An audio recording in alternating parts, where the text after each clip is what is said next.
America के राष्ट्रपति Donald Trump वैसे तो अक्सर सुर्खियों में रहते हैं। डोनाल्ड ट्रंप काफी बड़बोले भी हैं और कुछ ना कुछ वो कहते रहते हैं। एक बार फिर डोनाल्ड ट्रंप सुर्खियों में हैं, लेकिन इसकी वजह उनका बड़बोलापन नहीं बल्कि एक दूसरी वजह से वो चर्चा में है।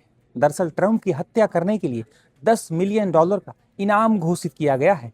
कई रिपोर्ट्स में यह दावा किया जा रहा है कि ईरान समर्थक इराकी संगठन इस्लामिक रेसिस्टेंस इन इराक ने अमेरिकी राष्ट्रपति ट्रंप की हत्या करने वाले को ये इनाम देने का ऐलान किया है।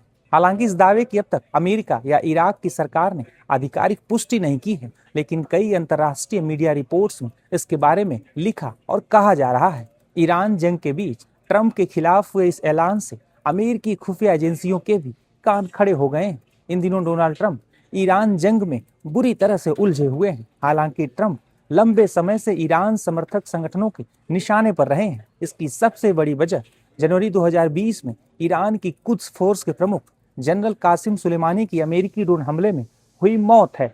उस समय अमेरिका के राष्ट्रपति ट्रंप ही थे और उन्होंने इस कार्रवाई की मंजूरी भी दी थी। तभी से ईरान और उससे जुड़े हथियारबंद संगठन ट्रंप को इसका जिम्मेदार मानते रहे हैं। बीते कुछ महीनों में ईरान अमेरिका के बीच जंग, फिर शांति और फिर जंग शुरू हो गई। इसके बाद से ट्रंप के खिलाफ धमकी और फतवों का एक नया दौर शुरू हो चुका है।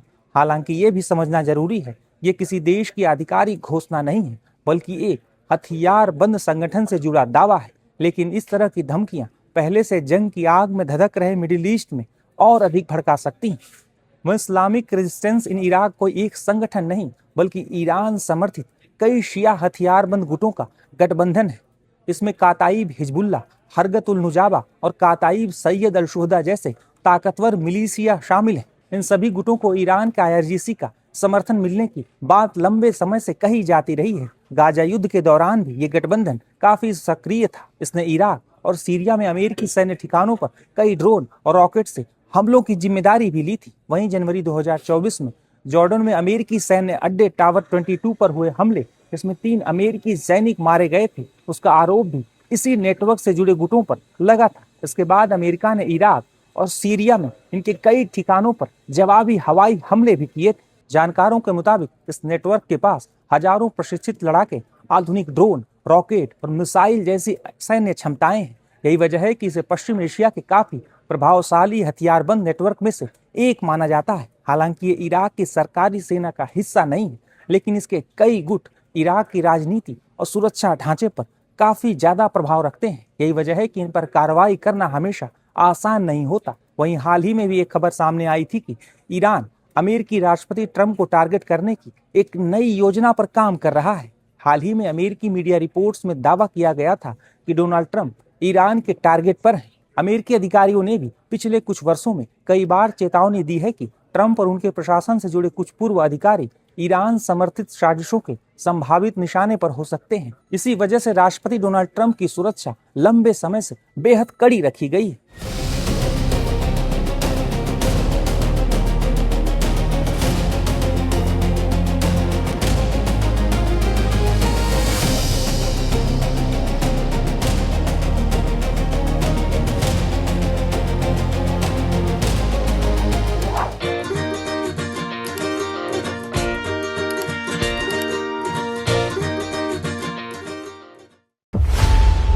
खबरों की रणभूमि में यहां शोर नहीं, सोच लड़ती है। जहां शब्द नहीं, फैक्ट्स वार करते हैं और हर सवाल खोलता है सच की नई परत।